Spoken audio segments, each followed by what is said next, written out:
Now I got Robin Hood stuck in my head. Welcome back, guys. I'm Joe Farewell, and we're going to do another cleaning video today with Radco CLP, and today I'm cleaning my Atlas Athena.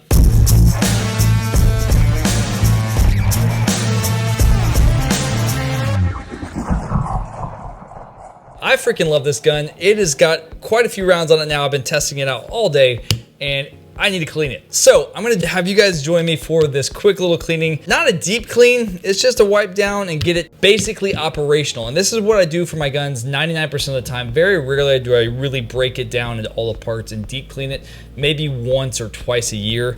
The rest of the time, it's this right here. So here's a quick cleaning video for the Atlas Athena. So first things first, like I say all the time, make sure that your guns are unloaded before you clean them, because here's the deal, that's when accidents happen. If you watch the internet and the Instagrams and all those things, if you see the gun fail videos, usually it's when people are doing stupid stuff or they're trying to clean their gun and they freaking pull the trigger on a hot chamber. So first thing we're gonna do, nothing in the mag well, nothing in the chamber, and we're gonna go ahead and break this thing down. Now, breaking down a 1911 or 2011 style gun, in this case the Atlas Athena, is pretty simple. We want to bring this slide back to right here. There's two notches on the slide. If you look closely, you have a big notch and then a small notch. This is your takedown notch. So we want to bring this back to where the takedown notch lines up with the tip of your slide catch. And at that point, I'm able to push the slide catch over, takedown lever over, whatever you want to call that.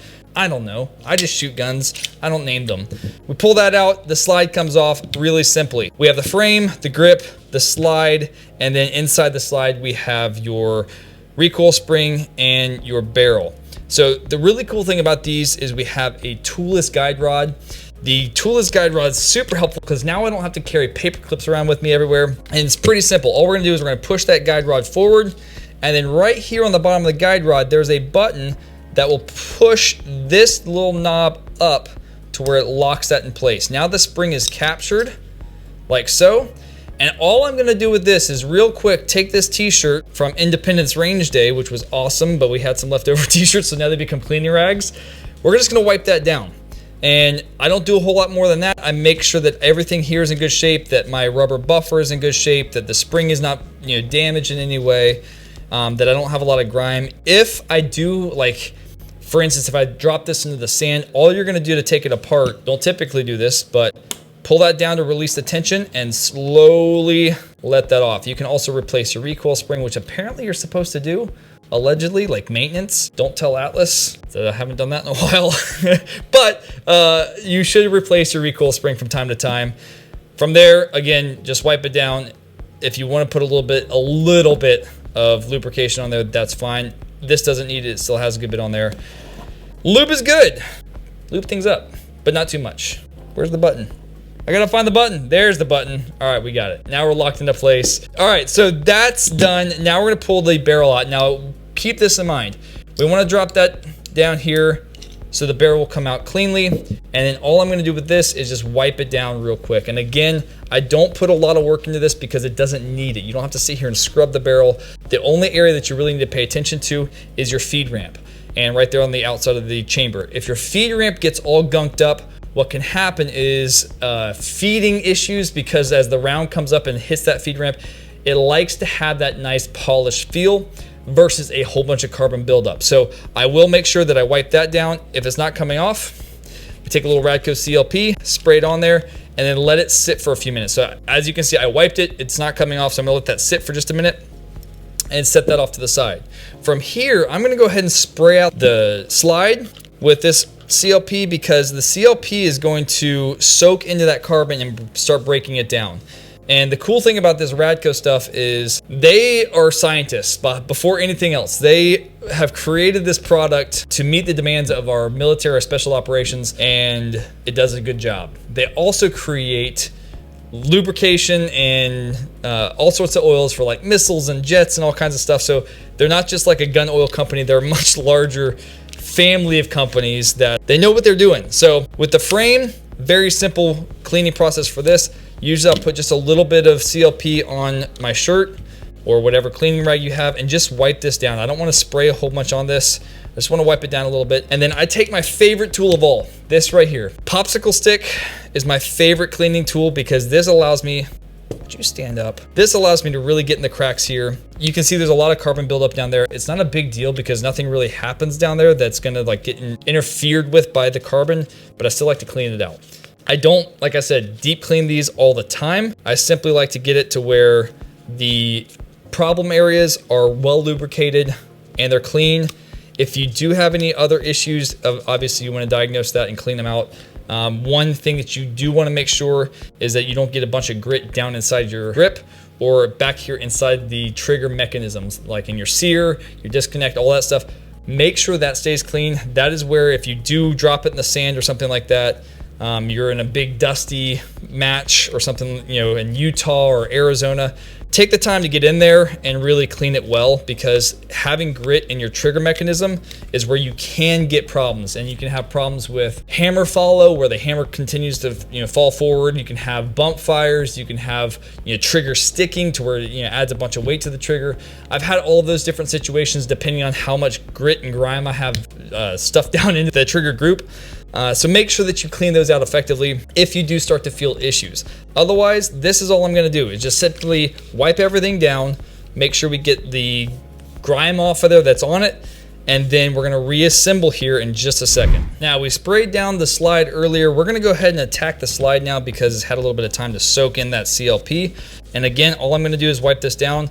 A couple of problem areas that I'm paying attention to. Skewers are great because you have this tip. I like to kind of round that tip off by jamming it into the table. It's really good for the table, trust me.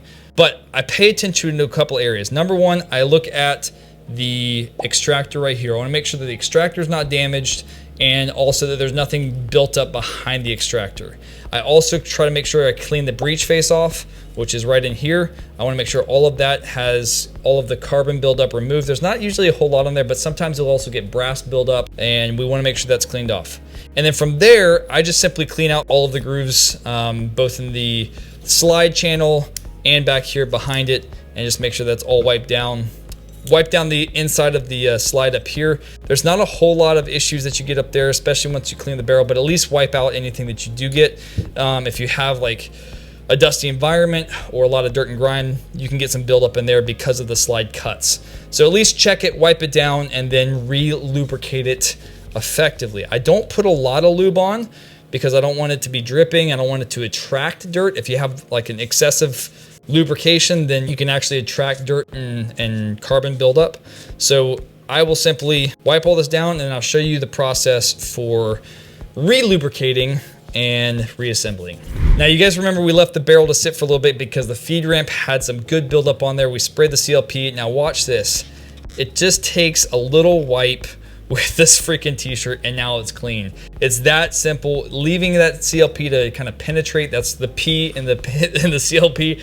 Let it penetrate in there a little bit and break down that carbon, and it's shiny and ready to go back into the gun. If you want to, every once in a while, I'll run a bore snake through it. Use yourself a little 9mm bore snake and clean out those lands and grooves. I don't do this very often for a couple of reasons. Number one, I don't usually have the bore snake with me. Number two, it's not necessary. If you have issues with the accuracy, check the barrel. But typically, I mean, I shoot tens of thousands of rounds. My Erebus has about 70,000 rounds on it right now.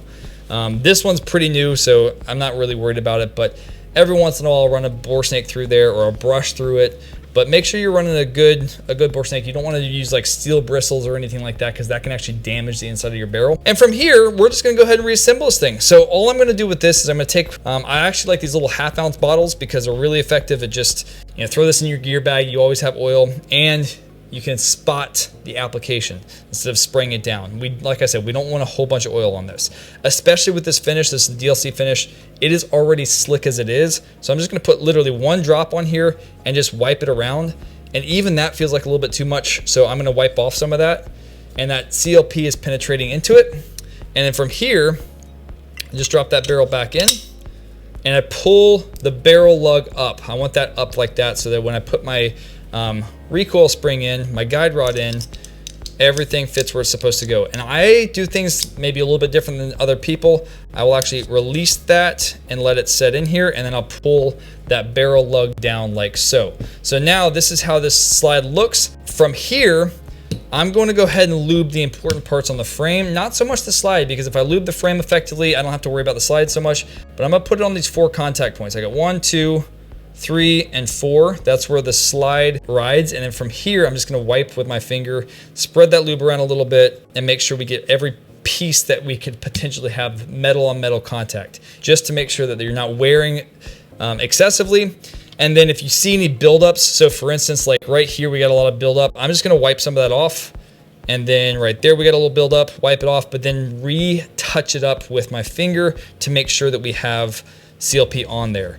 We don't want excess of lube like I talked about earlier, but we do want to make sure that it's effectively lubricated. So now we're gonna put the slide back on. Oh, gonna make sure that that guide rod stays down where it needs to. Then put the slide on. Oh, I wish you guys could feel that. That feels so smooth. We're gonna go ahead and take this. I will always wipe down my takedown pin because that will get a lot of grime on there. Does it matter? I don't know. But do I like to wipe it down? Yeah, so I'm going to. From here, I look through the hole in the side of the frame, make sure everything's lined up. Sometimes I'll get the barrel lug stuck and I can take my skewer and kind of fiddle that down to where it lines up with the hole, and then drop in my takedown pin. Now, important part here.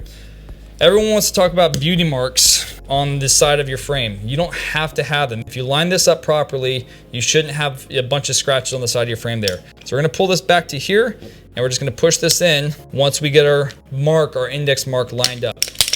Oh my God. If you guys can hear, I'm gonna put it up to my mic. That's real nice. From here, all we're gonna do is wipe this down. You can see there's a lot of excess lube on the outside of this.